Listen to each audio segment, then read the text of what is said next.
Let me share the screen first.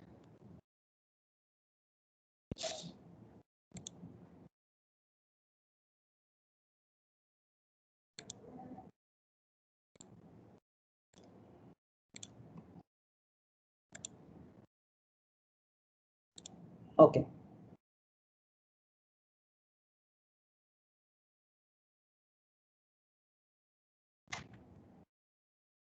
Are you able to see the screen? Yes, Yes, sir. sir. Yes, sir. Okay. Okay. So chemical equilibrium is associated with chemical reactions. You know. Now a chemical reaction, when you talk about it, it is an example of open system because a reaction is nothing but a mixture of different components. In a reaction chamber or a reaction medium, you have essentially reactants and products. So at any moment when reaction is going on, you have several components present. Okay, reactants and products, and their compositions will vary if the reaction goes on. Okay, so therefore this is an example where you have continuously variation of composition. So if you want to explain thermodynamically, you have to invoke the open system conditions. Okay. Is there any problem? Sir, I think to some people like the screen is not visible. So can you just reshare once? Wait a minute. Sir, your MS Teams window is open, I think. Is it not visible? Yeah. Sir, only Sir, the MS Teams is open. Sir, slide. We cannot see any presentation. Sir, you are sharing the we are link. not able to see any. So I will share it again. Actually, let me come out and do it again. Okay.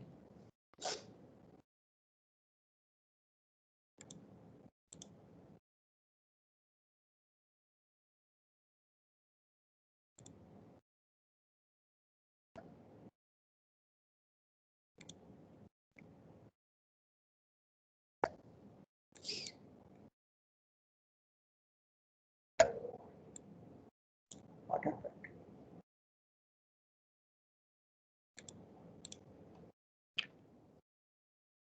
Can you see it now? Yes, sir. Yes, sir. Yes, sir. Yeah, now it should be okay.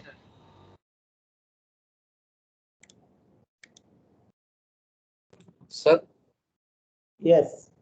sir, for the exam, full physical chemistry will be, or is there any syllabus for it? We will let you know beforehand. Don't worry. Physical chemistry will surely be there. Okay. So chemical reaction, because the compositions vary continuously. So this is an example of open system. Now let us take a very general, say, reaction. We can write it down like that. Say A1, A2 reactants, and then A3, A4, like that. You have a product side. So in general, you can write it down like this. Sum over, nu is the coefficient and A is the component. Then you can write it down as a 0 where nu is the reactants. Negative values of the coefficients can be considered as reactants and the positive values as products. Okay, this is a general way of writing any chemical reaction. Now here, for simplicity, what we do, we assume that your reactions are happening in a single phase. Okay, that means, say all the liquids, all the reactants and products are exist in a single phase. That means, say for example, liquids. So all the reactants and products, they are all in the same phase, liquid. Okay, for example, and they are at constant temperature and pressure. The reaction is being carried out at constant temperature and pressure. So that we can bring in the concept of Gibbs energy. Okay. Now, if the reaction going on, so Gibbs energy change can be written like this. This is coming from the Gibbs-Duhem relations. You know that last class we discussed. That is the fundamental equations for open systems. So chemical for the Gibbs energy change at constant pressure and temperature for an open system, we know is equal to sum over mu and dni. What is dn? Dn is basically the change in the amount or change in composition of one of the ith species. Okay, and you multiply it by the chemical potential of that species and then sum it over all the components, you get the total change in the Gibbs energy. Okay. This is from Gibbs-Duhem relations. Now let us assume that you are dealing with a reaction. So the reaction is going on. You are looking at the reaction while it is going on, and reaction is advanced by certain moles. So for example, say 1 mole of the product has been formed. So you know that from stoichiometry you can find out for 1 mole of the product, each of the components, how much of the reactants, different species, different amount of different species will be required. Okay. So if reaction advances by say some mole, we call it xi, it is also called the advancement of the reaction. Then at any moment, at a particular given time, what will be the composition of any component? That will be simply it is initial component at start and this advancement with respect to its coefficient. Okay. So now if the reactant nu I is negative, so therefore Ni will be less than Ni0 because reactants are disappearing. Slowly their concentration will go down. So it will be negative. And if it's a product, then nu is positive. So therefore products will be accumulated. Their composition will increase. So this corresponds to the composition or of the ith species at any time during the reaction at a given time. Okay. So that is what we can write. Now if I take the derivative of this, suppose, then if I take a derivative, then nu I is a constant, so it becomes nu I d xi. Okay. Now, so this expression we write it down in the change in Gibbs energy. So mu I dni, if you write like that, we get an expression something like this. From here, we can write down how Gibbs energy changes with the advancement of the reaction. Okay, that means del G del xi, which tells you the change in Gibbs energy when the extent of the reaction that is changed by 1 mole. Okay, how Gibbs energy changes per mole of the reaction. Okay, so that is simply sum over this term mu I mu I. Okay, so the chemical potential of the ith species multiplied by its coefficient, that is this expression, and this is known as the reaction Gibbs energy. This is known as the reaction Gibbs energy, delta GR. What is reaction Gibbs energy? It is the change in Gibbs energy when see the xi, the changes by say 1 mole. Okay, so change in Gibbs energy per mole of the reaction. Okay, so this is what is important. We call it reaction Gibbs energy. Okay. How we came? So we started with the definition, assuming that is a single component, single phase reactions is happening in a single phase at a particular temperature and pressure. Then we know Gibbs energy change under that condition is given by this from the Gibbs-Duhem relationships. Now we are following the reaction.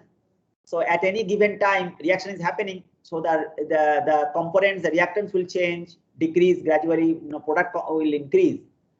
What will be the ratio of their increase and decrease? That will depend on their stoichiometric ratio in which they react. Okay.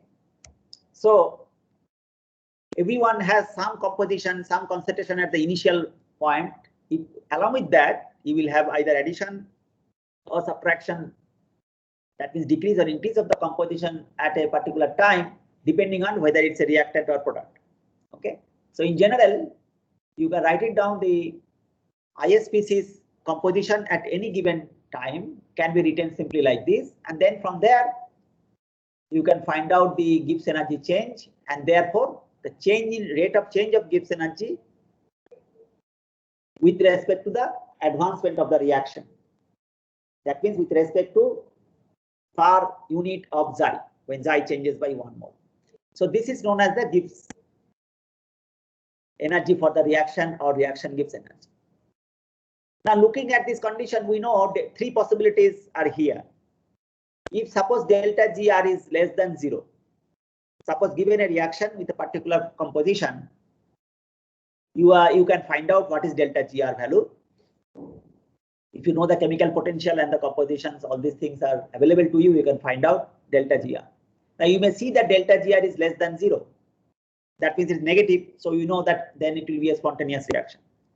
So if you find out delta GR is less than 0, then you know the forward reaction that you consider is spontaneous. Okay. then the forward reaction is spontaneous. If you find it is greater than 0, then you know the forward reaction that you are expecting is not actually a spontaneous, rather the reverse reaction is spontaneous, or the backward reaction is a spontaneous. Because the forward reaction delta G positive means backward reaction delta G will be negative. Okay, so in that case, backward reaction will be the spontaneous one. Now, suppose delta G, third condition is also possible, delta G are equal to 0. Okay, suppose delta GR, reaction Gibbs energy, if we find 0, that means it's a neither forward nor backward reaction. It is a reaction is at equilibrium. Okay, so this is a reaction at an equilibrium, it shows. So from here we get therefore a condition for a chemical equilibrium. So in if a reaction is at chemical equilibrium, then it must satisfy this condition. Okay, it is mu I mu I. If you do that summation at equilibrium, that will be equal to 0.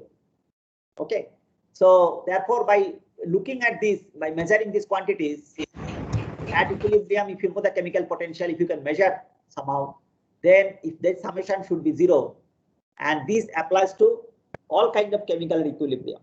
Okay, whether you take gas or liquid, solid phase, any kind of chemical equilibrium, this is the general condition. Okay, of the reaction Gibbs energy. Reaction Gibbs energy should be 0. That means automatically this condition at equilibrium must be 0. Okay, so this is the in general thermodynamic conditions we arrived at is the condition of chemical equilibrium. Okay, for any kind of reaction. Now let us see, take a in general expression. Suppose we take a reaction like that, again A plus B going to C plus D, some general common reactions. We know just now, we know reaction Gibbs energy is given by this mu I sum over all the species. Now for the chemical potential, we know that chemical potential depends on the composition or the concentration or activity. In general, we should use the term activity. So mu I equal to mu I 0 plus RT log of activity of the particular constituent. You know that. Okay. So therefore, this particular summation, if you write down for this particular reaction, there are 4 components. So it will be, corresponding chemical potential multiplied by the coefficient. This is for the product and the reactants. Reactants, this nu equal to negative minus. So therefore, this is the delta GR value. Now in each case, if I replace these chemical potential values by this form, mu equal to mu 0 plus RT log of that particular species activity, then this equation will become like this. Okay. Now this whole first 4 terms, you see gamma mu 0 C plus gamma delta mu 0 D minus alpha mu A 0 A minus beta mu 0 B.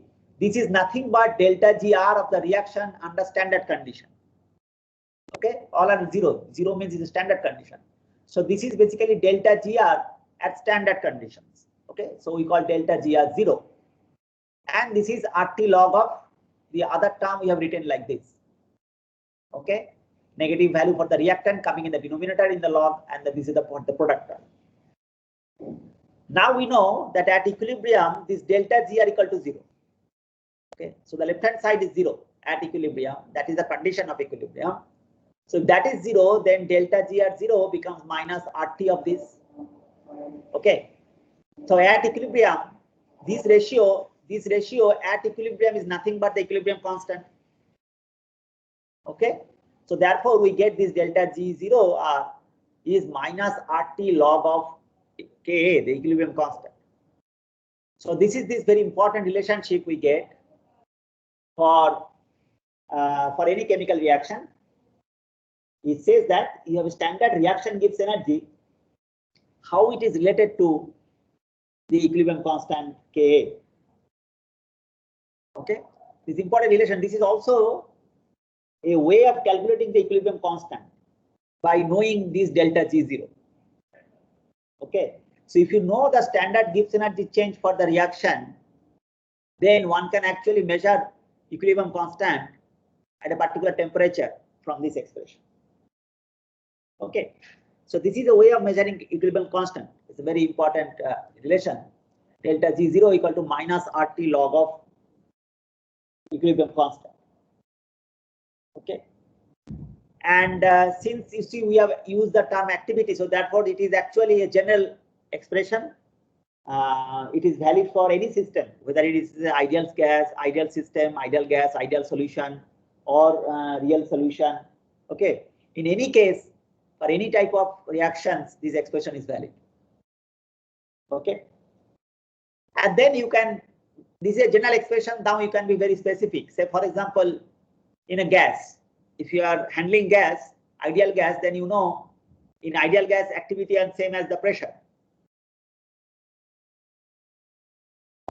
This is partial pressure of the component. So therefore, equilibrium constant can be written in terms of the partial pressure of the gaseous components. Here we are assuming that all the components are gas.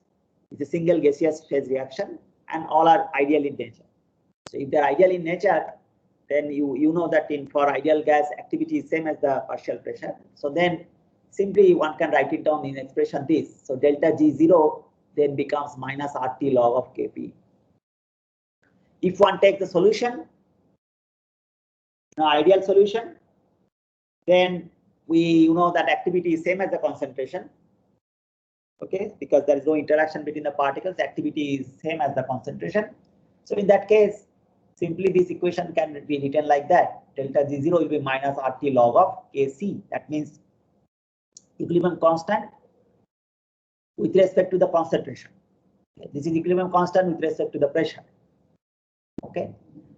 So this is the general condition for chemical equilibrium. Okay. So we derived the condition for chemical equilibrium starting from Gibbs-Duhem relationships, which shows you how Gibbs energy changes at constant temperature pressure for an open system. Starting from there, we arrived at a condition for chemical equilibrium. Okay, we derived reaction Gibbs energy, and then at equilibrium this must be 0. So from there we get a equilibrium condition. Okay. Now once we get the general equilibrium condition, then for any given reaction, suppose a given reaction is like that, then for any given reaction, you can calculate the corresponding delta GR. Okay. Now, and the definition of chemical potential we know. You introduce it here and then write it down this value to be 0 at equilibrium. So delta GR becomes 0. So in that case, you get delta Z0. That means you should remember that this expression is applicable only for the standard reaction Gibbs energy. Okay, under standard state. Under standard condition, whatever is the Gibbs energy change, Ka equilibrium constant depend on that. Okay, so this is a general expression, and from there you can get the specific conditions. If you apply for ideal gas or ideal solution, then you can get a corresponding expression for Kp, equilibrium constant at constant pressure, or Kc, equilibrium constant at composition with respect to concentration. Okay. So this is how chemical equilibrium can be studied in thermodynamics. Okay. Next, as I said, we'll go to the this phase equilibrium. Okay. Phase equilibrium means matter can exist in different phases, say solid liquid, liquid phase gas, solid gas, like that, different type of phases they can exist, and there can be an exchange of matter between one phase to the another phase, so therefore the composition changes. Okay. Say for example, if you take a glass of water and then you pour a ice cube into it in normal temperature, what you will see that gradually that ice will melt, and after some time it becomes completely liquid water. Okay, so that means there is a exchange of change in composition, or exchange of molecule is happening from one phase to another phase. Okay, so therefore if you want to study a kind of phase reactions or the equilibrium between two phases, okay, so that is again an example of open system where compositions are varying. Okay, so one is to how to study that phase equilibrium from thermodynamics. Okay, that we'll try to see now. Now, before we go into the phase equilibrium, some of the few important definitions or concepts of phase that one should know. So I will discuss that little bit, and then without going into details. Now, if asks you what is a phase, okay, what will be your definition? What is the phase when we talk about it? We always say that I gave you that example, ice cube dropped in a water glass of water. You can very clearly see that there is one solid component present in the system and there is a liquid component present in the system. So you can visualize it. Okay, why you are able to visualize it? Because this one phase is separated from the other phase completely by a well-defined boundary. Okay, so therefore you can actually see them. Okay. So in a definition, one can say a phase will be a part of a system. You have a system, that glass, and then you have a part of the system, that ice, which is uniform throughout with respect to the composition and properties. Okay, so if you just take a look at the ice, you will see that within that ice, its composition and its properties are same. Okay. Similarly, if you take a sample out from the liquid side, on the water, you will again see that composition and the physical properties will be the same in that phase. So that is what is known as the phase. It's a part of the system which is uniform with respect to the properties and composition. Okay. This is how simply phase is defined. Now you can have, we know that solid, liquid, gas, generally there are 3 phases of a system, and you can have different type of examples with different types of numbers of phases. Okay, say for example, if I take a simply one gas, or if I mix different gases, they will remain gas. Suppose they don't interact, they simply form a gas mixture. So once they mix up, you will have just a single phase because everywhere your properties will be uniform. Okay. So although there are several gas components present, but once you mix them up, it is an example of one single phase. 2 liquids, if they miscible with each other, if they mix up with each other very well, okay. Suppose I take a water and then I pour alcohol into it, and then I properly stir, we can say that it becomes a, you cannot distinguish between the 2 phases. Okay. So that is an example of one single phase. On the other hand, suppose I pour a oil, a hydrocarbon, okay, a hydrophobic medium or an oil in a water. You know that oil doesn't mix with water, so you can very clearly see the difference. Once one component, one phase, you will see that properties are different, distinct, and you can clearly see the boundary between them. So that will be an example of 2 phases, although both are in the liquid state. Okay. Say a crystal, when you make a crystal, ideal crystal is perfectly uniform, and everywhere you will see the same properties. Similar way, exactly similar way the particles or the atoms are distributed in a perfect crystal. So it's an example of a single phase, solid but single phase. Okay. You can have a different, phosphorus, for example, black and white phosphorus. Both are, solid phase, but they have different physical properties. So if you have black and white phosphorus, that's an example of 2 phases. Alloy, when you make an alloy, you take a different type of say metals, okay, or elements, say copper and zinc. Okay, if you take copper and zinc with a particular proportion, and you can make an alloy, brass, for example, okay, or bronze. Bronze is formed from copper and tin. Okay. So if you just keep copper and zinc or copper and tin separately, you can very clearly see that they have different physical properties. There is very distinguished boundary between them, 2 different solid materials.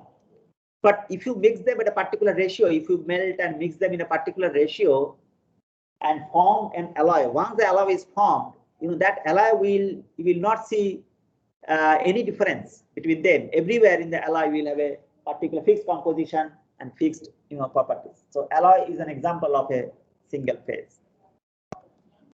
Take reaction, any reaction, if you look, depending on how many phases are there, what type of components, how many phases, 2 phase, 3 phase, single phase reactions.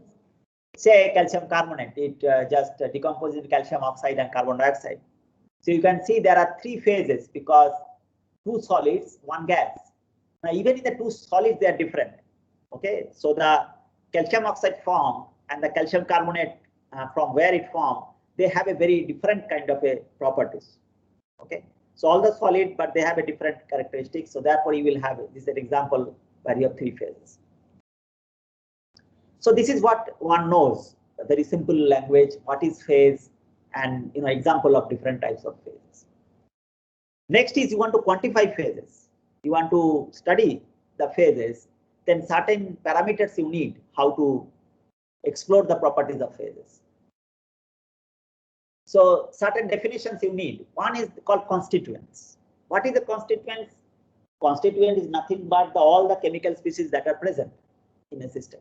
All the different species that are present in a chemical reaction or in the system at any moment. Suppose you are doing a chemical reaction, so the reactants following the reaction can make several products. Okay, so all those different species that are present, they are known as the constituents. Okay. Then there is another term which is called components, which can be different than constituents. What it says is that it is the minimum number of constituents, okay, which are necessary to completely define the system. Basically, define the system means define the compositions of all the species present in the system. Okay, so that is known as the component. Minimum number of constituents necessary to define all the phases that are present. That is known as the components. Say, for example, I've written at the bottom this example. See, again, calcium carbonate decomposing into calcium oxide and carbon dioxide. If you see this example, then there are 3 different constituents: calcium carbonate, calcium oxide, carbon dioxide. So number of constituents 3. Okay, but if I ask components, then see number of components out of these 3, any 2 are independent. If you know the composition of any 2, then you know the third one you can find out because they are stoichiometrically connected. Okay, so composition of carbon dioxide and calcium oxide will be enough to know about the system, because calcium carbonate, the reactant, is stoichiometrically related to the 2 products. Okay, so this has 2 component system, 3 constituents but 2 components. Clear? So number of components and it can be number of constituents. If there is no chemical reaction, no reaction is happening, that means they are as it is in the system. So therefore number of components and number of constituents will be same. Okay. Say, as I told you, example, water. Just take a liquid water in a glass. It's a 1 component system. But if you pour water ethanol, there are 2 constituents now. So number of constituents and number of components are the same. Okay, because both you can independently change. So therefore, they are independently you can change. So water and ethanol is an example of 2 component system. Okay. So given a chemical reaction, if you want to find out the number of components, then what one needs to do? One needs to find out what is the minimum number of species that are required you to know, so that you can define the composition of all the phases in the or all the components present in the reaction. So that is known as the that is important to understand a chemical reaction.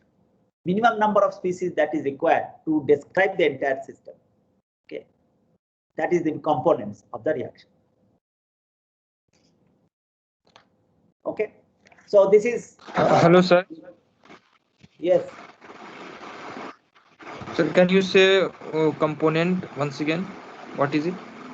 Components are some number of constituents. You understood constituents. Constituents are all the members present. Okay. You take Yes, reaction. sir. How many constituents? Calcium carbonate, calcium oxide, carbon dioxide. So there are 3 constituents. Carbon dioxide. Yes, sir. They are members. Now, if I want to describe this whole system, what is my system? System is calcium carbonate decomposition is happening in a somewhere reaction chamber. So if I want to describe the whole system now, okay, or describe the whole system means if I want to know the individual compositions, then you see in this reaction, if I know any 2 of them, say if I know calcium oxide, if I know the composition of carbon dioxide, okay, then that is enough to know the composition of the entire system. Okay, so the minimum number of constituents whose composition, it is necessary to know whose composition to describe the entire system. That is called the component. Minimum number of constituents necessary to define the composition of the system. Clear? So therefore, this is an example where you have a 3 constituents and 2 components. I can give you another example. Say, I'm not written down here. Say ammonium chloride. Okay, you know ammonium chloride on heating decomposes again. It forms actually 2 gas. One is ammonia and you have HCl. Okay, ammonium chloride, you heat up, then it decomposes into ammonia and HCl. So how many constituents? 3. Ammonium chloride, ammonia, hydrogen chloride. Okay, 3 constituents. But how many phases? 2 phases. Solid phase ammonium chloride and the 2 gas ammonia and HCl, they make another gas. How many components? Okay, here number of component is 1, because in terms of, if I know just the composition of ammonium chloride, single species, if I know the composition of ammonium chloride, because there is a stoichiometrically connected reactants and product, so I know the composition, I can know the composition of the product also, ammonia and HCl. So number of components of this particular reaction is basically 1. Okay, so the components is the minimum number of constituents which is required to describe the system. That is what that is the difference between constituent and component. Okay. Now, what is next? Next, also, again, you know this phase rule. There is something called a phase rule. I will just define it here. We will not go into the derivation because that is not part of our curriculum. So, phase rule, you know, what is the mathematical form of phase rule? It says that if I have the number of degrees of freedom, minimum number of degrees of freedom, that must be specified to describe the state of a system. Okay. So that degrees of freedom is connected to the number of components and the phase present in the composition, and that is related by this. Minimum is the number of degrees of freedom that has to be specified to describe the system. Degrees of freedom means what? Degrees of freedom means say pressure, temperature, densities. All these things are in degrees of freedom. Okay, they are intensive variables. Okay, you may be knowing pressure is an intensive variable. Okay, similarly temperature is an intensive variable. So these are properties, some degrees of freedom, and how many of those degrees of freedom you need to describe, you need to specify to describe the system. Okay, that degrees of freedom is connected to the number of components and the number of phases of the system in this manner. So F equal to C minus P plus 2. C is the number of components, P is the number of phases. So you need to just know, kind of remember this expression without going into the actual derivation. It can be proved, but we don't want to go into that now. So this is because this part only we need to describe this, how you can describe a phase diagram. For that I am using this relation. Now suppose you take a 1 component system. That means only 1 component present, say liquid water. As I told you, take a liquid water at the room temperature. Then number of component is 1. So what is F? F equal to 2 plus 1, 3. So 3 minus P. Okay. So this is the minimum degrees of freedom required. Now suppose you are describing 1 phase only. You want to study 1 phase. Liquid. Say water at room temperature, it exists in liquid state. We know that. So phase is 1 at that condition. Okay. So if we put phase P equal to 1, then F becomes 2. Okay. So if 1 phase present, then independent variable is 2. That means, say pressure and temperature. Suppose I am dealing with pressure and temperature, then both can be varied independently. Okay. So both can be varied independently without changing the number of phases. and it is, since both can be varied, single phase is always represented by an area. So if you see, this is a general picture of a phase diagram. Okay, you normally see like that. Suppose you are in this region where I have written solid or where I have written liquid. In this region, if you see this area, both pressure and temperature can be varied in this area, and the phase remains the same. You don't see any transition. Okay, so therefore, because you can independently change temperature, suppose I change temperature from somewhere here, I can independently change pressure without bothering about the temperature, provided I am of course within this range, and then I remain within the solid phase again. Okay, so I can vary pressure and temperature independently without changing the number of phases. Okay, and that variation shown it here, where you can see by this area. Okay, now suppose you have two phases. Suppose two phases, I have ice and say liquid water. Okay. If you have two phases, then F is how much? F is equal to 3 minus 2, 1. So when two phases are in equilibrium, suppose I am keeping two phases at equilibrium, ice and liquid water. Suppose I keep them at 0 degree centigrade and 1 atmosphere pressure, then I know that is the condition when two phases will be at equilibrium. F equal to 1, that means what? Only independent degrees of freedom or independent variable is now 1. Okay, so that means in this diagram, pressure temperature diagram, you can independently change either temperature or pressure. You cannot change both. Okay, so and that is represented by a line. You see, this is the phase boundary. Along this boundary, you know, the liquid and gas, liquid and solid coexist. This is a coexistence line or coexistence curve. Left hand side is solid, right hand side is liquid. But along this line, solid and liquid, both phases coexist. Okay, so one line represents two phases. Okay, two phases are in equilibrium. Now, since it is a line, suppose I change the temperature. I have two components, liquid and solid at equilibrium.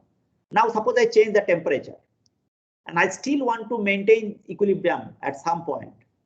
Then I cannot. What will be the new pressure that is guided by this line? So exactly that pressure I have to choose. I have no other option. Okay, so I cannot have the luxury of choosing both pressure and temperature independently if I want to maintain the equilibrium.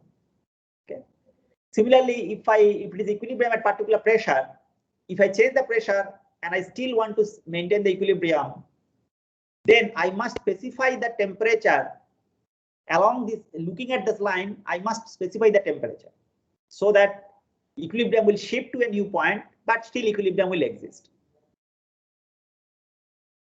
Clear?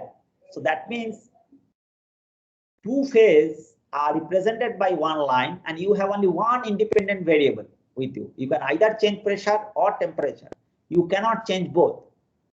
If you change, suppose you change temperature to a new position, and without following this diagram, you change pressure arbitrarily, then what will happen? Your point will deviate from the line. So you may choose your pressure in such a way that you will end up going to the left hand side, or you will end up going to the right hand side. So you will lose the equilibrium. Your system will either become solid or liquid. That means it will be transforming from two-phase system to a single-phase system. Okay. So if you want to maintain the two-phase system at equilibrium, then you cannot change both. You have to have one independent variable, either pressure or temperature. Once you decide that, other one will be fixed. Okay, so that is why it is represented by a line. Now suppose when all the three phases are possible, liquid, solid and vapor, and all the three phases suppose are at equilibrium, then what happens to F? F is 0, 3 minus 3. So all the three phases, if you have an equilibrium, then F equal to 0. What does it mean? F equal to 0 means? F equal to 0 means that your system is invariant. Your system is invariant with respect to that. So you have no choice, there is only a particular pressure and particular temperature, you will have that situation. So that is represented by a point. You know, when something is represented in a graph as a point, that means these are the very specific coordinates. Okay. So similarly, f equal to 0 means it is represented by a point in the phase diagram, and that is a particular value of pressure and temperature. So this is known as this triple point. We call it triple. If you see that triple point, you have all the curves, solid, liquid, and vapor, they kind of meet at that point. So this is fixed. This is a particular point in the phase diagram, and you cannot change it. So this is an invariant because there is no control. You cannot change any of the variable. Okay. So if three phases are in equilibrium, f equal to 0, so system is invariant, and therefore it happens only at a definite temperature and pressure, and you cannot control over this. So now the three phases are represented by a point. Okay.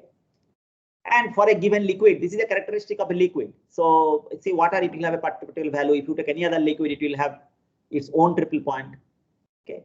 So this is what is the meaning of this graph or this, phase diagram, what we call it. So when one phase present, stable one phase, it is represented by an area. Once it is represented by an area, within that area you can change pressure and temperature independently. When two phases are present at equilibrium, then it is represented by a line. So area reduced to a line, that means you don't have the freedom to change both the pressure and temperature simultaneously, independently. So you can either change pressure or change temperature. Once you do that, other one will be fixed, provided if you want to maintain that two-phase equilibrium again. Otherwise, if you don't follow that, then the equilibrium will be broken and you will end up moving either left-hand side or right-hand side. That means it will become a single phase now, more stable. Okay. And if all the three phases you want to present, that is independent of the condition, that's a fixed point present, that is known as the triple point. Okay. And where this solid and liquid phase they intersect, that is basically the melting point, and the vapor and liquid where they intersect, that's basically your boiling point. Okay. Now there is often another point, critical point, and I think you know what is a critical point. Okay. This is an example you can take. Critical point is that when if you heat a liquid in a closed vessel, for example, you have closed down a vessel and then you are heating a liquid, then actually boiling never happens. Okay, the system does not boil. Instead, what happens? There is a vapor gets accumulated on top of the liquid. Some vapor gets accumulated. So, and that vapor gradually gets accumulated. So its vapor pressure and density of the vapor continuously increases as you raise the temperature. And density of the liquid little bit decreases because it is expanding. You are heating, so it is expanding. So you have a vapor on top of a liquid, and since vapors cannot escape, its density keeps on increasing. Okay. So at one point will come when the density of the vapor phase and the density of the liquid will be the same. Okay, so density of vapor is equal to that of the whatever remaining liquid you have. So in that, under that condition, there will be no separation or no curve, no surface separating the two phases, liquid and its vapor. So all will be in a kind of a single phase.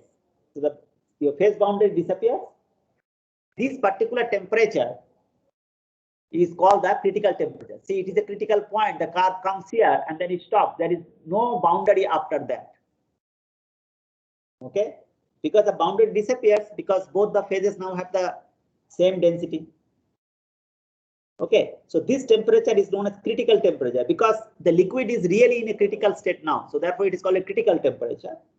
And above this point, you see basically a single uniform phase, and that is known as we call it a supercritical fluid.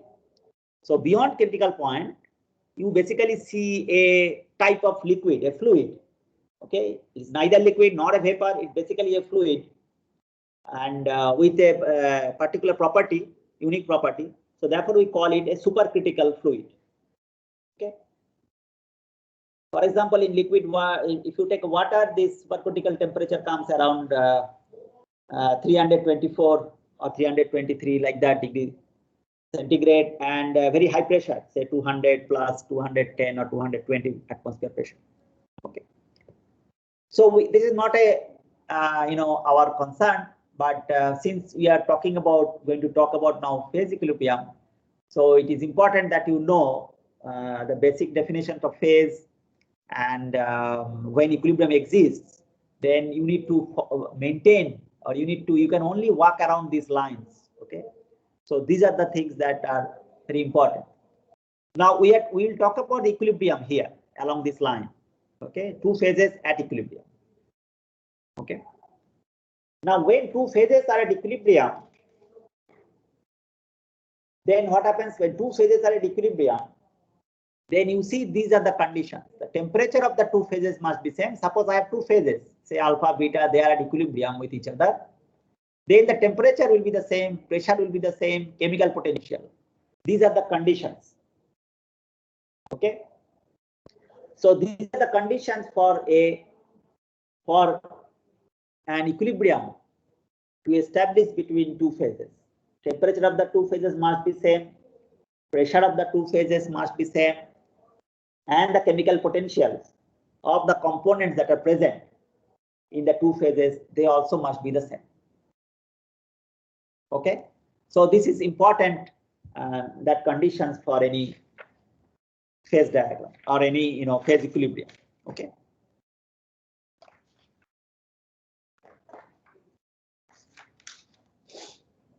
Okay.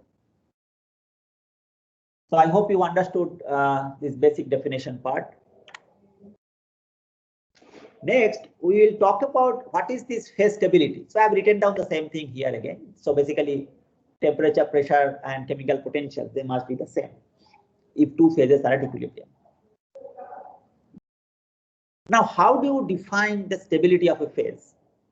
We know, we talk very common language. We say that, as I told you many times, in room temperature, we know water exists in liquid state. Okay, why it doesn't stay in solid state, say at normal room temperature, or why it doesn't start boiling and evaporate and become water vapor under room condition? Because every substance can exist in three phases. We know solid, liquid, and vapor phase or gaseous phase. But which phase you are seeing at that particular moment, it depends on the condition. Okay. So under that condition, whichever phase among the three is the most stable, that material will exist in that phase. Okay. So if you set the condition in such a way that, say for example, if I set the condition like minus 10 degrees centigrade, 1 atmosphere pressure, then I know, then you will see liquid water will be slowly transforming into solid. So that means under that condition, solid phase was thermodynamically more stable than the liquid phase. So it will transform to the most stable one. Every matter wants to transform into the most stable state. Now, if it is room temperature, 25 degrees centigrade and all, then we know, you have seen ice will melt to water, because under that condition, liquid state of water is the most stable phase. If you raise the temperature, boil the water, so that means you are going above boiling temperature, you will see the entire liquid water will be boiling into vapor phase, because under that condition, the way you set the condition, liquid water is no more stable. Thermodynamically, vapor phase is more stable. So that is the whole idea. Whatever phase you see under a given condition, that phase is the thermodynamically stable phase under that condition. That is why you are seeing that phase. Now you can show that very clearly, easily here. Say how it depends on temperature. Suppose let us see stability with respect to temperature. And chemical potential is play important property, because depending on the chemical potential, lower the chemical potential, stable is the system, that you already know. Okay. Now we know when solid you heat, it goes to liquid and gas. So how, therefore, we are seeing chemical potential changes with temperature.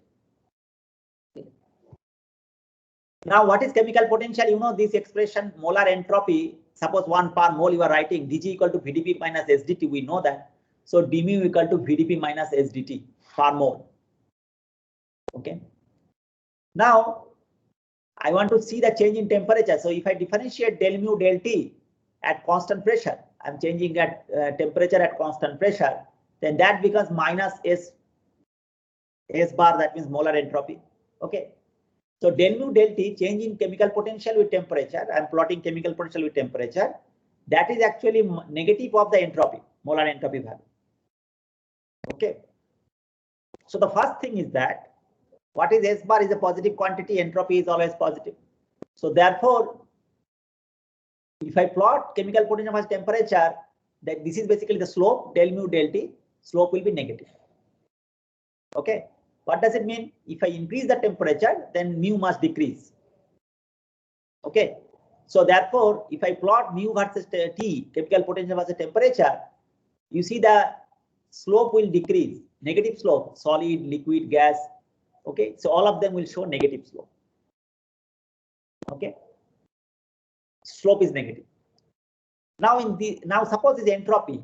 You know that entropy of whose entropy will be very high. Gas obviously has a high entropy because it's more disordered, it can spread fast. So entropy of gas is should be larger than entropy of liquid, and that also will be more than solid, because solids, you know, is more ordered than among the three, is the most ordered one. So therefore, this entropy will be the least. So slope will be most negative for the gaseous state. So if you take a look, this is a schematic diagram. Say with respect to solid, suppose this is the variation of mu with temperature, solid. Then you see its slope is this. Liquid slope is more, negative slope is more if you change the with respect to temperature. If you take gaseous substance, gaseous phase, slope is even more negative. Okay.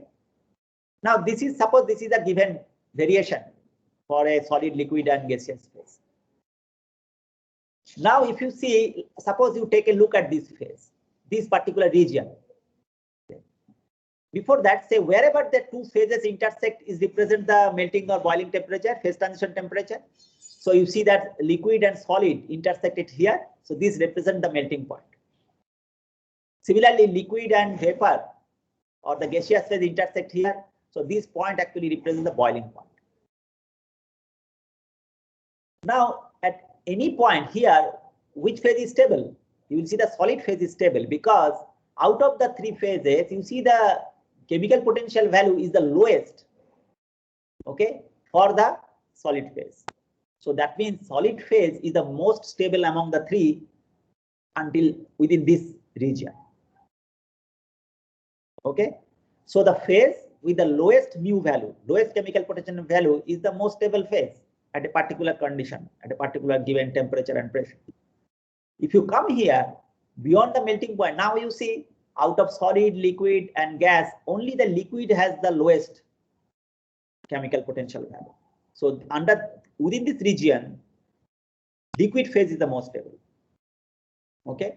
If you proceed and increase the temperature further, you will see that beyond the boiling point, this region, you see the gaseous phase has the lowest value of chemical potential compared to the liquid and solid. So in this region, therefore, gaseous phase is most stable. Okay. So this is how chemical potential can tell you which phase is stable and which phase is not. Under a given condition, the stability of phases. Okay. The phase with the lowest chemical potential value is the stable phase under that condition. Okay. This is very important. So accordingly, you can very easily show why solid is, you see a particular substance to be in a solid phase at a particular condition.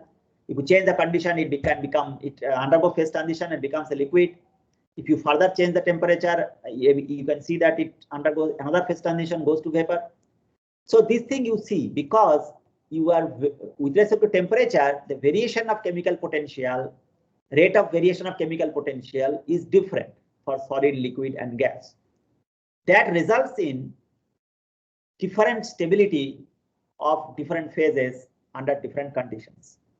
Okay, and at a given point, which phase you will see? The phase with the lowest value of chemical potential. Okay.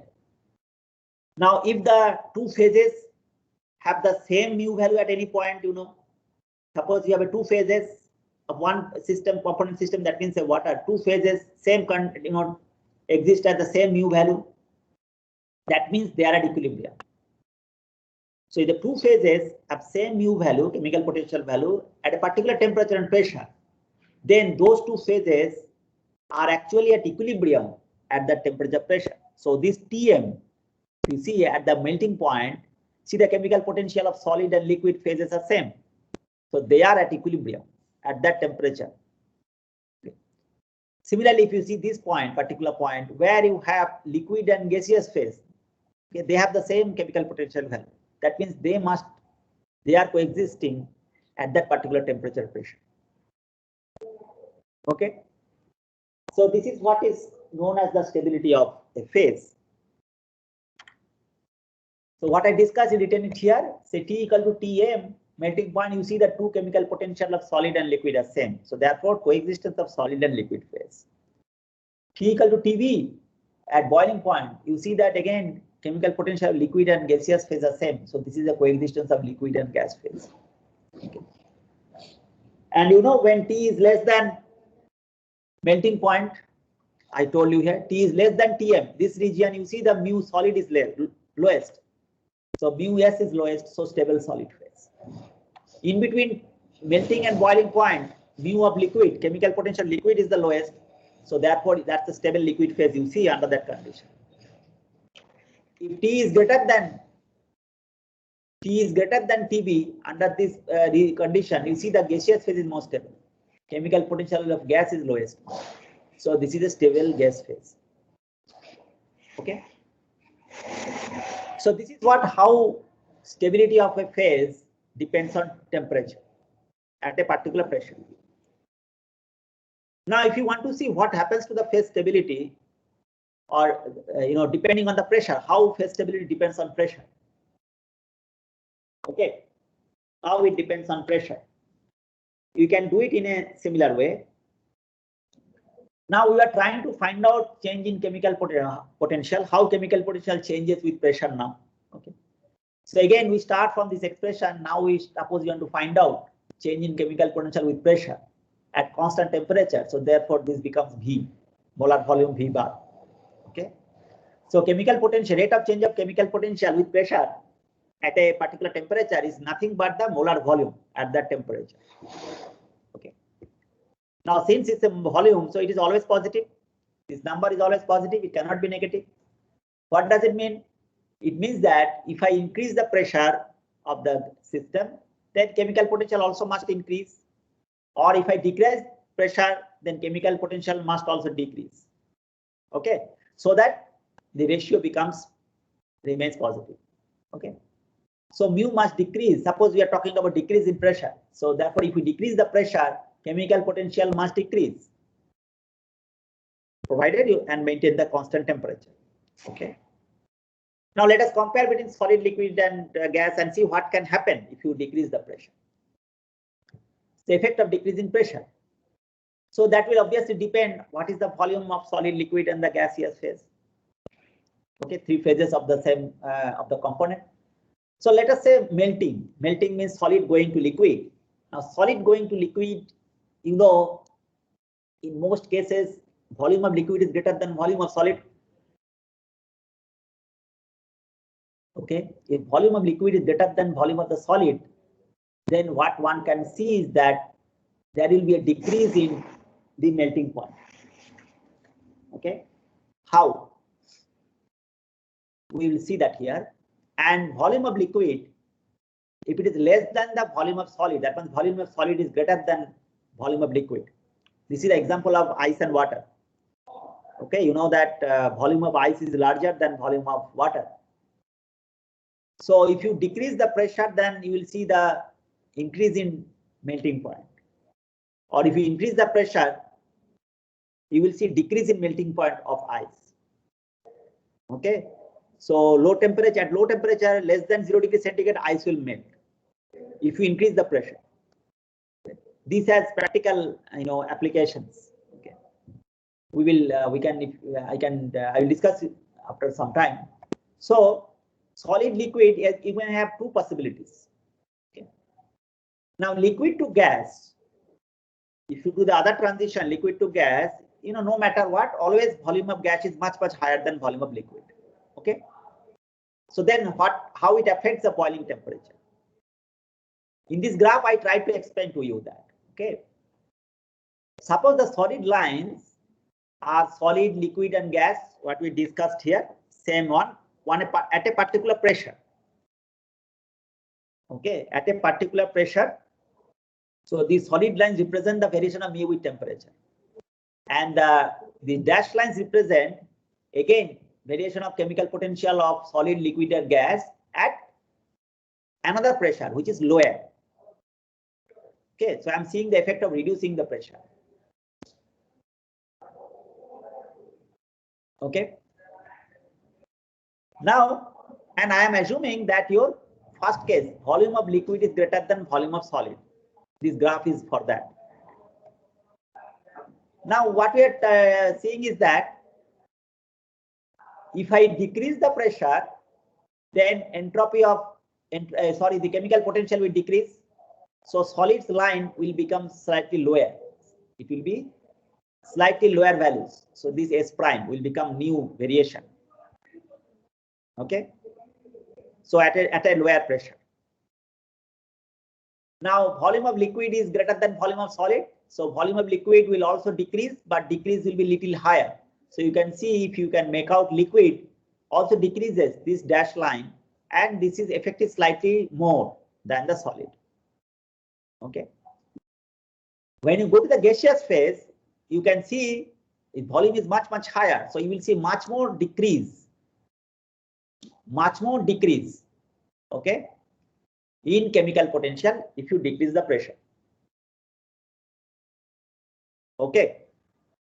Once again, the solid lines represents the chemical potential value of the three phases, solid, liquid, and gas, at a particular pressure, and the dashed lines represent the same live variation of mu at a lower pressure. Okay. We are decreasing the pressure. So therefore volume goes down. Okay. So now what you are going to see here, that now you see in the solid line, solid and liquid, they intersect at some point. This was the melting temperature, Tm. Now under the new condition, S prime and L prime, see these lines now intersect at a lower temperature. Okay. So what you are seeing is that there is a decrease in melting point now. There is a decrease in melting temperature. If the liquid has a greater volume than solid, then you can see there is a decrease. Okay. There is a decrease in that melting point. If you see what happens to the boiling point. So you take solid liquid line and solid gaseous line. This was intersecting here, so TB was the boiling point. Now the modified chemical potential for the liquid and the gas, when pressure has been decreased, they are now intersecting at a much lower temperature here. So this is the new boiling temperature, and see there is a large decrease. So both melting temperature and boiling temperature, they will decrease. Okay, but effect is more for the boiling point rather than on the melting point, because gas volume is very large. Volume of gas is affected much larger. So you see this. So this is how you can explain this phenomena, looking at just the variation of chemical potential. Chemical potential will give you the explanations. Okay. Because volume is positive, so therefore if you decrease pressure, chemical potential will decrease. If you increase pressure, chemical potential will increase. Okay. And because of that, you can now see the effect of decreasing pressure on melting temperature and boiling temperature. Okay. So this I wanted to show the how stability of different phases can be controlled.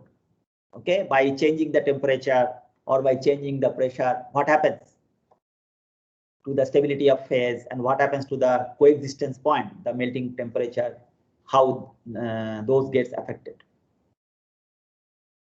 Okay. Okay. Now actually we want to study chemical equilibrium. Sorry, this phase equilibrium now. So you know this graph, what we talked about here, phase equilibrium means we are actually along one line.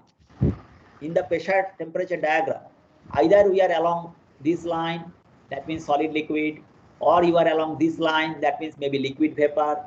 Okay, or you can be a line between separating solid and vapor. In that case, it's a sublimation. Okay, so when we are talking about equilibrium, we are actually along this line in a phase diagram. Okay, we are trying to find out what is the equilibrium. Yes, quickly.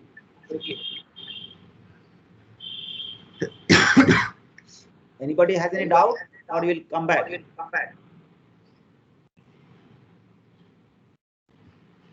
Small town road in the big arcade. Please mute your microphone if you have no doubt. Okay. Now, what we are trying to find out the phase equilibrium conditions. So we take one component system and suppose two phases at equilibrium. Okay. Say ice and water, simply like that. So when two phases at equilibrium, they are at one point on this curve. Okay. Suppose two phases, phase alpha and phase beta, I have taken. One is solid, one is liquid, say for example. And at a particular temperature pressure, they are probably in one point. Okay. So alpha beta, if they are at two phases at equilibrium, Okay. then the chemical potential will be same. Okay. Now suppose I change the temperature by a small amount. Say dt. I change the same temperature. I was here at point 1. I change the temperature here. Then if you want to maintain the equilibrium, then you have to change the pressure also appropriately so that you remain on this line. Okay, you remain on this line so that chemical potential again remains the same. So in that case, two phases will still coexist. Okay, because they are on the line, but the equilibrium has been shifted from point 1 to point 2. So you have a new equilibrium point, but two phases will still exist in equilibrium. Okay, this is, I think it is clear for you. So if I change the temperature by a small amount, then I already told you, you have you can only change only one variable of the parameters, either temperature or pressure. Or if I change the pressure independently, then temperature has to be varied. Okay, in a fixed way so that you remain along the line. Okay, the new phase point remain along the line so that the equilibrium is still maintained. But the equilibrium point shifted to new pressure temperature value. Okay, this is what it means. Now let us see what happens between point 1 and 2. At point 1, two phases coexist, so therefore at point 1, the chemical potential of alpha phase will be same as the chemical potential of beta phase at point 1. Similarly, at the point 2, once again they will be same. So suppose this, because of this change, these chemical potentials gets modified by some small amount d mu alpha. That will be same as the how chemical potential at point 1 is modified by the change in chemical potential d mu beta.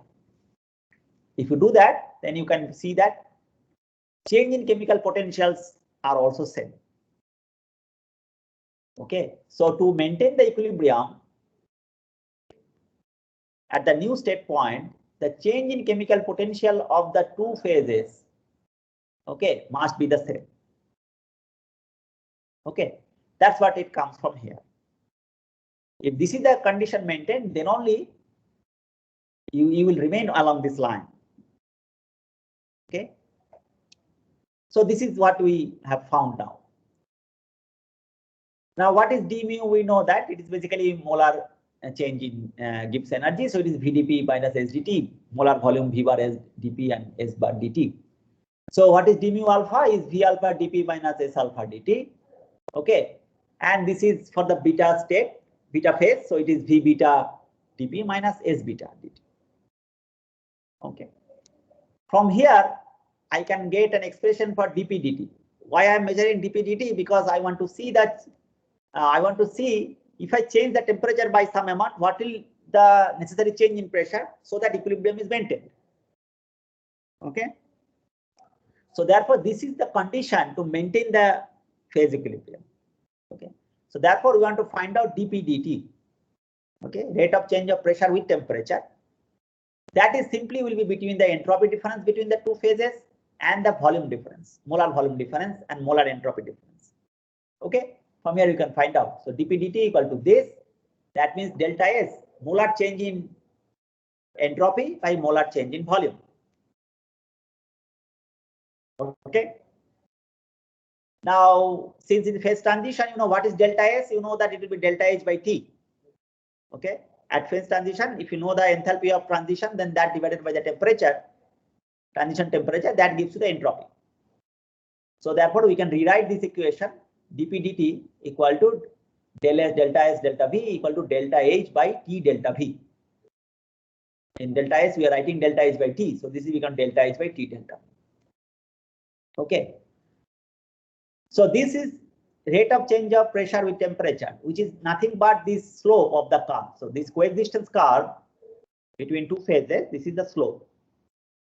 What will be the slope? Slope will be this dP dt equal to delta H by T delta V. This is known as the Clapeyron equation because Clapeyron derived it.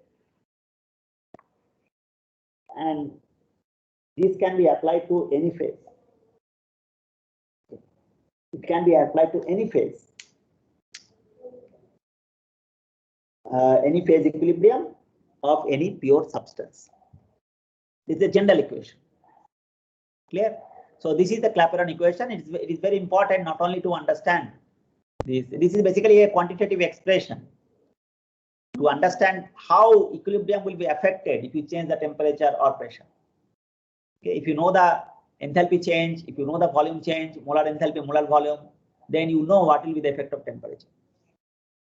Okay. That means how much pressure has to be changed, what should be the set pressure so that your phase equilibrium is maintained. So this quantifies that. So that is why it is a very important equation. Also from numerical point of view, one can solve problems from here. And this is applicable to any phase because we did not say whether these are solid liquid or liquid gas or solid gas. We did not say, we said just two phases, any two phases. This condition will be satisfied. Okay. Now you see, so what do you expect from this slope? The sign of the slope will be important. That will depend on the how delta H and delta V changes. How delta H, delta V changes for different processes. It will depend on that. Delta V is the volume change of the two states, say liquid to solid, solid to vapor, or liquid vapor, like that. And delta H is the corresponding enthalpy change, enthalpy of vaporization, enthalpy of melting, and so on. Now, suppose you consider vaporization. If you consider vaporization, then delta H is positive. These are all endothermic process. You need to supply heat, you need to vaporize. So delta H is positive. And vaporizing you are doing, so delta V must be also positive. Okay, delta V also positive. So therefore, this term is positive. So means that if you want to increase the, if you increase the pressure, then boiling point will increase. Okay, if you increase pressure, then dt also will increase. Okay, so therefore, if you increase pressure, the boiling temperature will increase. So this is the elevation of boiling point at high pressure. At high pressure, boiling point will increase. So if you have a liquid water, if you increase the pressure, its boiling point increases. Now, if you do a melting, melting means the solid is going to liquid. Okay. So if you do a melting, then temperature increases. If you do a melting, so delta H is positive. Okay, enthalpy change is positive because you are doing melting. Again, you have to supply heat. So it's endothermic process. Now delta V is positive or negative, it can be. Okay, so in most cases delta V is positive. That means on melting volume also increases. Liquid phase has higher volume. So again, you will see for such cases, if you increase the pressure, melting temperature will increase. Okay, because this ratio is positive. Delta H is positive, so delta V also positive. So with increase in pressure, melting temperature will increase. However, if you see, say for example, water, ice water situation melting, in that case, delta V is negative because liquid water has a lower volume than ice. So delta H is positive, but delta V is negative. Okay, so that means dP by dt has a negative sign. dP dt negative means if you increase the pressure, then melting temperature will decrease. Okay, with increase in pressure, if dP is positive, dt must be negative because this side is negative. So if dP is positive, that means if you increase the pressure, dt will be negative. So decrease in melting temperature. Or if you decrease the pressure, then melting temperature will increase. So low pressure, melting temperature increases. At a high pressure, melting temperature decreases. Clear? So this is the Clapeyron equations, and from here you can conclude these are the facts in general for any kind of phase equilibrium. Okay, so this tells you if you change pressure, what will happen to the equilibrium temperature or the phase equilibrium temperature, which is nothing but melting, boiling, and like that. Okay. What will happen? We change variation of pressure, what will happen to the temperature change, or that means where the new equilibrium will shift at what temperature. So that is what Clapeyron equation gives, and it is so important. Now this equation is slightly modified by Clausius for particular only for liquid vapor transition. Okay, or solid vapor transition. That means one of the component is vapor. Okay, for which it has been slightly modified by Clausius because one of the component is vapor phase. So there are two things. One is that vapor phase always has a very large volume compared to the solid or the liquid, and second, that because volume is large, you can kind of assume that it behaves ideally. If we assume these two conditions, then it becomes simple. We can simplify this Clapeyron equation further. So this was the Clapeyron equation. Now this is being simplified specifically when one of the phase is a vapor or gas phase, solid vapor or liquid vapor type of equilibrium. Now, what will be the delta V now? Delta V is here in the denominator. Delta V, I told you, is V gas minus the V liquid. Suppose liquid vapor we are studying. So V gas is much larger. Molar volume of gas is much larger than molar volume of liquid. So therefore, this can be neglected, liquid molar volume. We simply write gaseous state molar volume, Vg bar. And we have assumed its ideal-like behavior. So therefore, this we can write RT by P. Molar volume. So we can, assuming that it behaves ideally, we can write it down Vg bar as RT by P. Okay. So therefore, from here, what we are writing now, dP dt equal to delta H vaporization by, here it was T delta V. Now delta V we have replaced by simply Vg. So therefore, it is T Vg. Okay, temperature into delta V. Delta V here is we neglecting the liquid volume, so it is same as the volume of the gas. Okay. And volume of the gas we can write it down as RT by P. So therefore denominator becomes RT square P in the numerator. So this is what is the thing. Equation, we can rearrange this and say dP by P, we can bring dP by P, that becomes, we can write down a d log P by dt equal to delta H by RT square. Okay, so 1 by P dP can be written by as derivative of log of P. Okay, that we have written. So this is known as the Clausius-Clapeyron equation.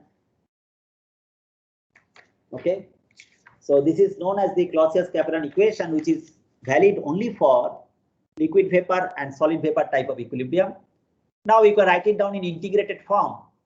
You can do an integration. Suppose you are going from one pressure P1 to another pressure P2, you changed, and the corresponding change in temperature required is T1 to T2 to maintain the equilibrium.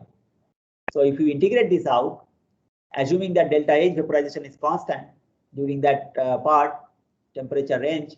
So if you integrate it out, you get this type of expression. This is the integrated form and expression. So there are several ways to handle this. This equation is important. Suppose you know delta H vaporization enthalpy. If you know, then if you know that if you know one of the two pressures, if you know the temperature, say boiling temperature or sublimation temperature at a particular pressure, then you can find out that temperature at another pressure given. You can find out from this expression. Okay. Or if you want to know, Hello, sir. If you, yeah, 1 second. If you want to know at what pressure, what should be your set pressure so that you get a equilibrium changes to at another temperature. So one of the unknown you can find out. Or this is also another way of measuring the vapor phase enthalpy change for the vaporization. If you know the at a particular pressure, if you know the say boiling temperature, in another particular pressure, if you know the another particular temperature, if you know the or another particular pressure, if you know the boiling temperature, so P1, P2, and T1, T2 all are known, then from here you can find out what is the delta H vaporization. Okay, assuming that delta H vaporization, whatever temperature range you have considered, they are same, independent of the temperature range. Okay. Yes, who was asking question? Sir, you have written dP upon P is lnP. How did you write dlnP upon dt again? No, Because no, dP is already used. This side, na? 1 by P Yes, sir. can be written as DLNP. Sir, dP upon P is written lnP. Then dP is already used. Then how did you write again dlnP upon dt? No, no, no. This is d by dt of pressure, na? d by dt of pressure. So if I write 1 by P, then the variation of pressure, what is DLNP? DLNP is 1 by P, then dP dt, na? Oh, yes, sir. Yes, sir. Yes. Okay. Yeah. So Understood. therefore, P Yes, is sir. here. From here it comes here. So 1 by P dP is DLNP. Simply that way. Okay.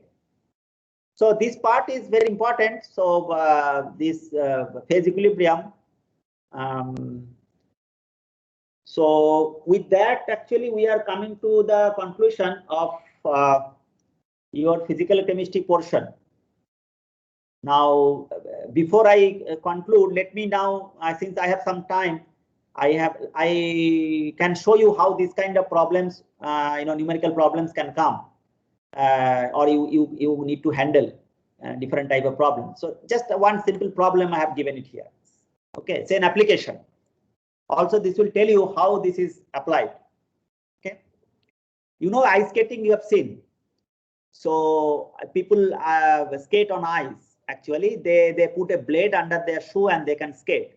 So that is actually an application of this decrease in melting temperature of ice at high pressure. Because of that only, it is possible to skate. Okay, otherwise it is not. It would not be possible. So what happens is that when you put on those skating shoe and then stand on ice, you are applying some pressure there because of your body weight and all. So because of the application of pressure and what we discussed here, because in water at a high temperature, if you apply the pressure, then your boiling melting temperature decreases. Here I have written. This is the situation for ice and water because delta V negative. So melting temperature decreases at a high pressure. Okay, if you increase pressure, temperature has to decrease because this is negative. Okay, so at high pressure, melting temperature decreases. So under normal condition, when you go to ice skate, there is a very thick layer of ice which is frozen. So that temperature is much below 0 degree. So a -10, -20, something like that. That's why it is maintained in the ice form. Okay. Now when the person goes, he applies a lot of pressure on the ice. So because of that pressure, melting temperature now decreases. Okay. So even at that -10, -20 degrees centigrade, that enough so the ice melts under the shoe. Okay. And because ice melts, person actually can balance himself, because otherwise if it is just pure ice, no one can stand. It will be slippery and people will fall. So because ice melts around that around the shoe, so the wherever the skate goes, the person is going, because of the pressure, ice will melt and he will be able to follow. He'll be able to travel. Okay. Suppose he moves there, then when he leaves that place is already again -20 degrees centigrade, -10. So when the pressure is released, the person have moved forward, then again that whatever liquid melted, it will immediately convert to ice. Because temperature kept is lower than 0, where ice is the stable phase. Okay. So in this way, the person can also move because of this decreasing melting point at high pressure, and the ice also remains intact. Okay. Ice also remains intact. It is not permanently melting. So therefore, you see that people move around the ice skating. Nothing happens to the ice block, and people also can move. Okay, run around within this on this ice block with this shoe. Okay, so that is an use or an kind of practical application of this melting at a low temperature of ice when you increase the pressure. Okay. So this is a kind of a problem, very simple problem. I wanted to show you through a numerical. Say suppose this is an example ice under pressure. What I have given is here, there is a blade on an ice skate. Suppose the thickness of the blades are very sharp, say some 0.006 some centimeter thickness, and length of the skate is 10 centimeter. Suppose the skate that the person is wearing is 10 centimeter length. We needed this length and breadth because you want to find out pressure, so area is needed. So calculate the pressure exerted on ice by the person. Suppose the person is 100 kg his mass. So what will be the pressure he will exert on the ice, and what will be the new melting point? There, you know that there will be a decrease in melting point. So what is the new melting point under that pressure? That is the question. And you need certain information like what temperature ice melts. You need the delta H fusion. All these things are supplied here. You need molar volume, so therefore densities are given. Okay. Now how will you proceed this? And I think you can solve yourself, but I have given the solution here. First, you need to find out what is the area under the skate. What is the area? Length into its width. Okay. So length is 10 centimeter, width is 0.06. So this is the area. Area under the skate. You know the area, then the man is exerting the force basically. So what is the force? That force is nothing but weight here. Okay, weight is mg. So mass is this. Now this 100 kg mass, so we are assuming that this is equally distributed on 2 legs. Okay, so one of the leg inserts therefore 50 kg.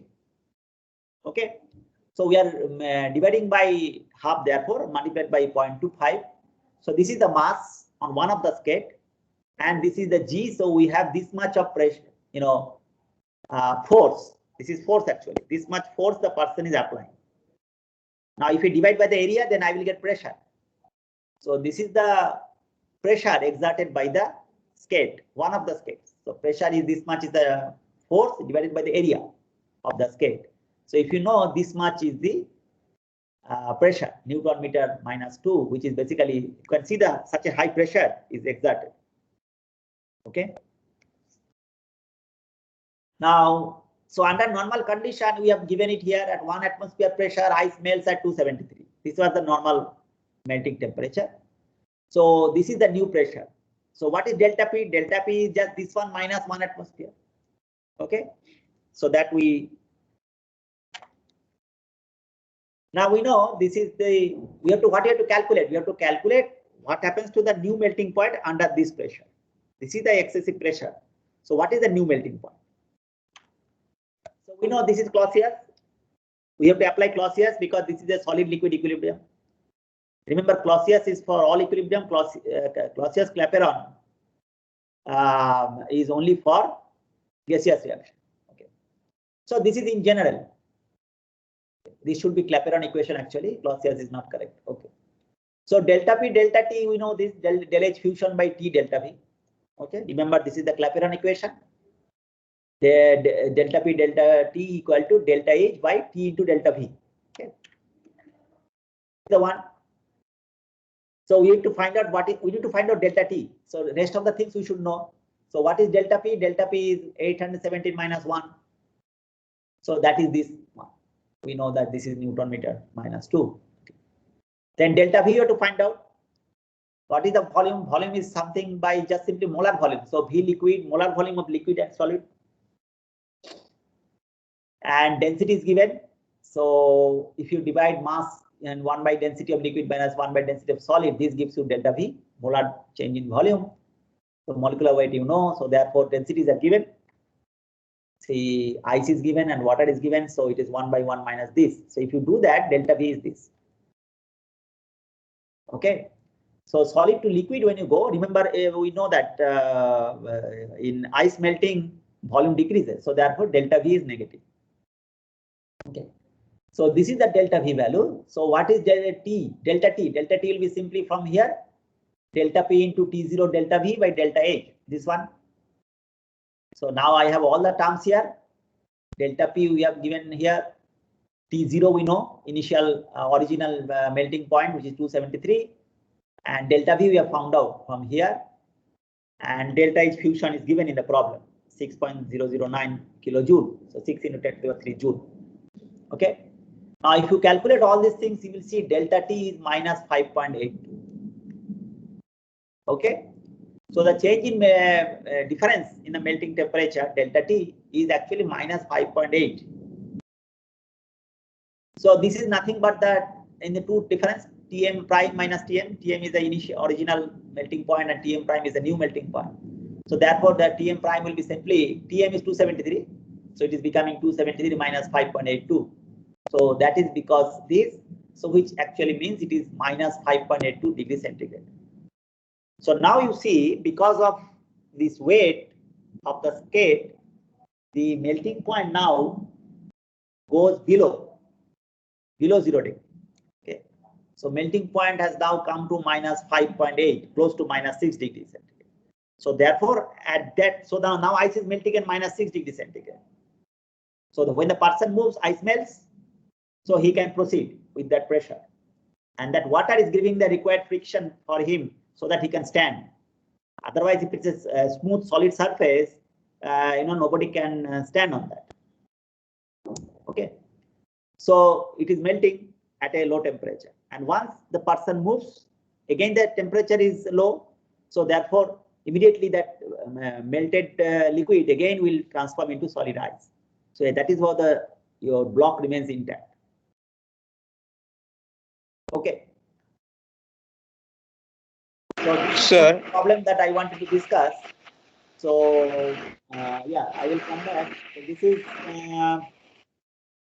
kind of what I wanted to decrease in talk under physical chemistry. So let me now first come out of the recording and then I will discuss with you.